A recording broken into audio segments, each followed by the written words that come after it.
se cachait une amitié bâtie sur la confiance, la loyauté et des épreuves communes, bien au-delà de ce que les caméras ont capté. Aujourd'hui, à 91 ans, Michael Caine a choisi de rompre le silence et de parler avec une rare sincérité de l'homme derrière la légende. Les vérités, les combats et les rumeurs qui ont entouré Sean Connery pendant des décennies. Comment deux garçons, issus de la classe ouvrière, ont conquis le monde. Bien avant que les caméras ne tournent ou que les prix ne soient remis. Michael Caine et Sean Connery n'étaient donc que deux garçons façonnés par les dures réalités de la Grande-Bretagne d'après-guerre.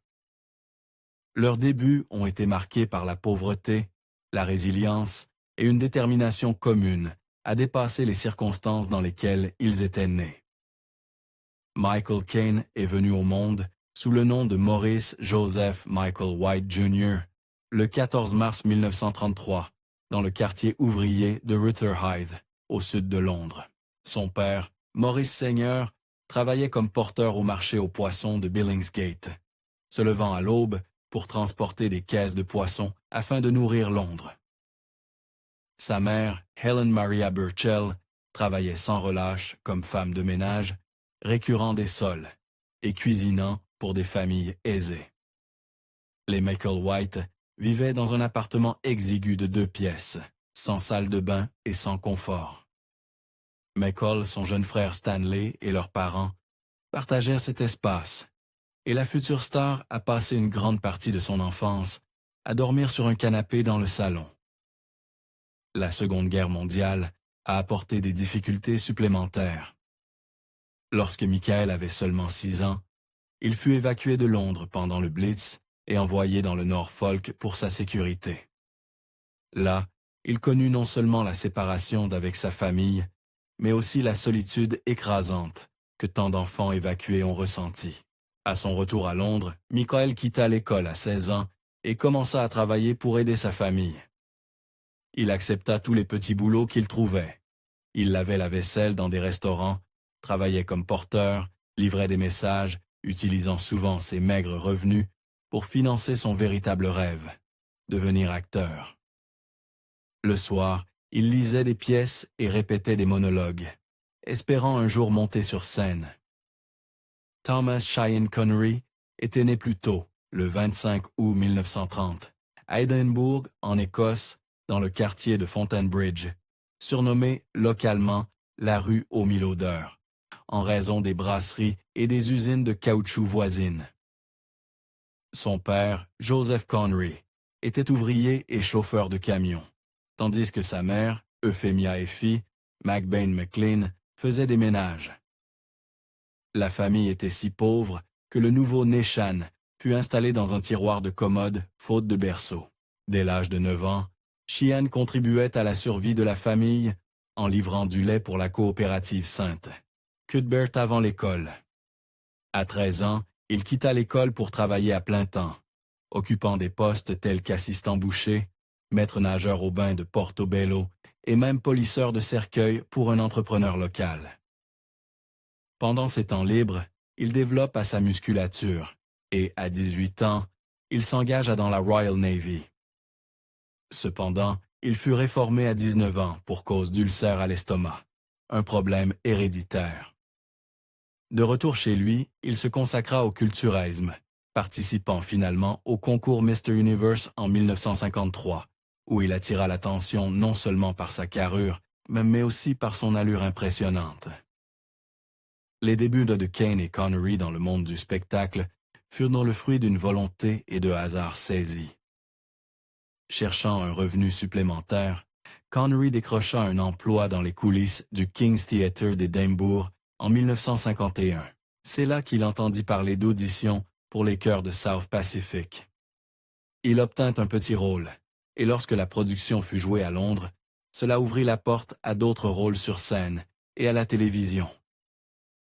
Pendant ce temps, la première opportunité de Caine survint au début des années 1950, après son service militaire en Corée, lorsqu'il rejoignit une troupe de théâtre à Horsham, changeant son nom de Michael White à Caine, inspiré, dit-on, par l'affiche du film The Caine Mutiny, il décrocha de petits rôles à la télévision et au cinéma au fil de la décennie. Les moments décisifs arrivent à seulement quelques années d'intervalle. Le choix de Connery pour incarner James Bond dans Docteur. No Eve en 1962 fit de lui un symbole mondial du jour au lendemain. D'abord écarté en raison de ses origines écossaises et de son passé ouvrier, Connery séduisit finalement les producteurs, et même Ian Fleming, grâce à son charisme brut et sa prestance physique. Quelques années plus tard, en 1966, l'interprétation de Kane dans le rôle complexe et tourmenté d'Alfie Elkins lui valut sa première nomination aux Oscars et consacra sa place parmi les grands acteurs britanniques, forgé une amitié légendaire sous la chaleur du Maroc. Lorsque John Huston parvint enfin à réaliser The Man Who Would Be King en 1975, c'était un film qui se préparait depuis des décennies. Huston avait d'abord rêvé d'adapter l'histoire de Kipling dans les années 1950 avec Clark Gable et Humphrey Bogart dans les rôles principaux. Mais le temps et la tragédie lui avaient enlevé cette opportunité.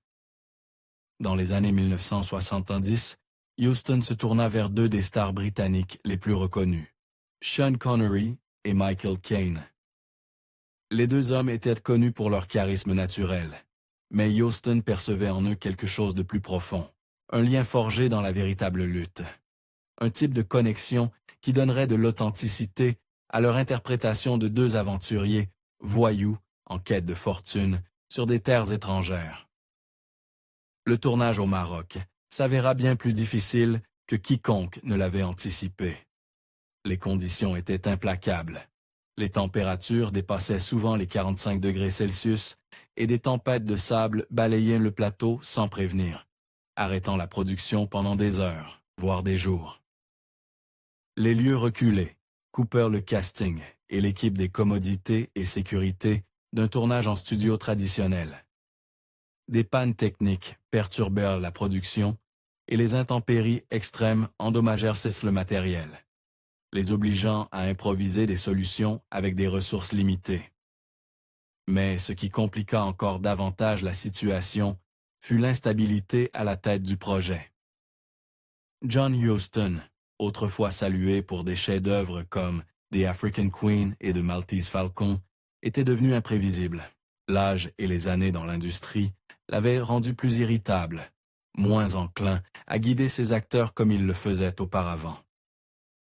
Michael Caine se souvient avoir approché Huston pour obtenir des précisions sur la motivation de son personnage, dans une scène clé pour se faire y conduire par un sec.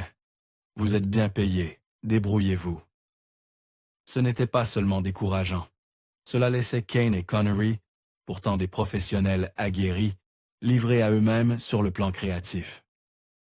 Des scènes entières furent construites de toutes pièces par les deux acteurs qui s'appuyaient sur leur instinct, leur confiance mutuelle et leur sens partagé de l'humour pour porter le film. Pourtant, la plus grande injustice ne venait ni des éléments ni d'un réalisateur acariâtre, mais de l'intérieur même de l'équipe. Connery et Caine furent révoltés par le racisme flagrant dirigé contre leur collègue Saïd Jaffray, qui incarnait Billy Fish. Jaffray, un acteur indien respecté, subissait des insultes murmurées, était exclu des rassemblements informels et faisait face à une atmosphère générale de mépris de la part de certains membres de l'équipe. Connery et Caine élevaient dans des milieux ouvriers où la discrimination était une réalité quotidienne. Ils furent scandalisés. Ils avaient trop lutté pour gagner le respect dans leur propre vie pour rester spectateurs pendant qu'un collègue était rabaissé. Refusant de laisser Jaffray affronter seul cette hostilité, Connery et Caine affichèrent clairement leur soutien, en louant publiquement sa performance lors des réunions de production, ou en veillant à ce qu'il soit inclus dans les moments sociaux en dehors du plateau. À plus d'une reprise, Connery serait intervenu directement face aux membres de l'équipe qui dépassaient des limites, leur faisant comprendre que ce comportement ne serait pas toléré. Leur prise de position n'était pas un geste grandiloquent destiné aux apparences. C'était une réaction instinctive, né de la décence et de la solidarité. Des années plus tard, Kane décrirait ce tournage comme l'une des expériences les plus formatrices de sa carrière. Il ne s'agissait pas seulement de l'art ou du succès commercial de The Man Who Would Be King, il s'agissait du lien forgé dans l'adversité. Sean m'a toujours soutenu, se souvenait Kane. Et moi, je l'ai toujours soutenu. C'est cela qui comptait. Cet engagement commun envers l'équité, la loyauté et l'intégrité cimenta une amitié qui perdurerait, bien après que les caméras se soient éteintes. Kane révèle les luttes privées de Sean. Pour des millions de fans à travers le monde, Sean Connery était James Bond, une icône de charme naturel, de danger et de style. Mais derrière les portes closes, Michael Caine voyait un autre homme, épuisé par les attentes implacables liées au rôle de 007. Dès leur première conversation, Connery fut franc sur le fait que le rôle qui avait fait de lui une star était aussi devenu une cage dorée. Lorsque Docteur nous sortit en 1962, Connery passa du quasi-anonymat à la célébrité mondiale du jour au lendemain. Mais à l'époque du tournage de You Only Live Twice, en 1967, le poids de cette renommée commençait à l'écraser. Caine se souvenait vivement des dîners qu'ils partageaient à cette époque. Les rires et la conversation coulaient d'abord aisément, mais inévitablement, l'humeur de Connery changeait. Il devenait silencieux, les yeux fixés sur son verre, l'éclat de son esprit terni par l'épuisement. « J'ai l'impression de ne plus être un homme, je suis juste Bond », confia Connery à Caine un soir. Le public ne se contentait pas de l'admirer, il exigeait qu'il soit ce fantasme. Chaque poignée de main, chaque photo, chaque rencontre dans la rue était teintée d'attente. L'agent secret buveur de martini, séducteur et imperturbable, n'était plus seulement un personnage à l'écran. C'était un masque que Connery était forcé de porter dans la vie quotidienne. Connery tenta désespérément d'échapper aux stéréotypes. Des films comme The Hill et Martini lui permettent d'explorer des personnages plus profonds et complexes. Son interprétation dans The Hill, en soldat subissant une punition militaire brutale, fut saluée par la critique, mais change à peu la perception du public. Quand les spectateurs voyaient Sean Connery, ils voyaient Bond, quel que soit le rôle. Michael Caine, qui avait lui-même lutté contre les étiquettes après Alfie et The Italian Job, comprenait cette frustration. Mais comme il le disait souvent, le fardeau de Connery était bien plus lourd. Caine déclara « Le monde ne se contentait pas de l'admirer. Il avait besoin qu'il reste bon et chienne. Sean avait besoin qu'on le laisse être humain. » Connery était reconnaissant pour ce que Bond lui avait apporté. La gloire, la fortune, les opportunités. Mais Caine savait que cela avait un coût personnel immense. Cela lui avait enlevé la possibilité de vivre authentiquement, de montrer au monde l'étendue de son talent et la profondeur de son être. Le retrait progressif de Connery d'Hollywood ne naquit pas de l'amertume, mais de la nécessité. Ce fut le fruit d'années passées à lutter contre le fossé entre ce qu'il était réellement et ce que le monde exigeait qu'il soit. En voyant son ami affronter ce combat, Caine y vit non pas de la faiblesse, mais du courage. Le courage de s'éloigner enfin des projecteurs et de chercher la paix à ses propres conditions. Pourquoi Sean a tout laissé derrière lui? Au début des années 2000, Sean Connery était désabusé par une industrie qu'il avait autrefois célébrée. Michael Caine se souvient vivement des confidences de Connery sur ses frustrations. Le point de rupture survint lors de The League of Extraordinary Gentlemen, un film miné par le chaos de la production et une dynamique toxique entre le réalisateur et les acteurs. Connery, qui avait déjà dit se prospérer dans la collaboration, se sentit trahi par un système qui ne semblait plus se soucier que des recettes au box-office. Caine révèle que Connery estimait que le cinéma avait changé. La camaraderie avait disparu, remplacée par des suites sans fin et des remakes sans âme. Les propositions affluaient encore des millions pour des cameos pour une dernière apparition en bon pour un autre Indiana Jones. Mais Connery, fidèle à ses principes, les refusa. Il ne voulait pas être exhibé par pure nostalgie, explique Kane. Il voulait être rappelé pour la dignité qu'il apportait à son travail, pas comme une relique fanée. La décision de Connery de prendre sa retraite, de vivre paisiblement aux Bahamas avec Michelin, de peindre, de jouer au golf et de savourer les plaisirs simples de la vie, fut, selon Kane, le rôle le plus courageux qu'il ait jamais joué. Il choisit la paix plutôt que les applaudissements. Un choix que peu dans leur métier ont le courage de faire. Kane, face à la perte de son plus cher ami. Lorsque Sean Connery s'était impaisiblement dans son sommeil le 31 octobre 2020, à l'âge de 90 ans, cela marqua bien plus que la fin d'une vie légendaire. Pour Michael Caine, ce fut la perte d'un frère en tout, sauf par le sang. Leur amitié avait duré près de 60 ans. Un lien forgé non seulement à travers les plateaux de tournage et la célébrité, mais aussi dans ces moments discrets et invisibles qui définissent véritablement une connexion. Des conversations privées, des épreuves partagées et une loyauté indéfectible au fil des hauts et des bas de la vie. Caine ressentit profondément cette absence. La mort de Connery ne représentait pas seulement la fermeture d'un chapitre de sa propre vie. C'était, comme il le dit, la fin d'une époque. Dans les interviews qui suivirent l'annonce de la nouvelle, Caine décrivait Connery comme le dernier des véritables stars, le symbole d'un temps où les acteurs ne naissaient pas des équipes marketing ou des réseaux sociaux, mais bâtissaient leur réputation par leur seul talent, leur résilience et leur présence. Connery pour Caine incarnait l'authenticité dans un monde de plus en plus artificiel.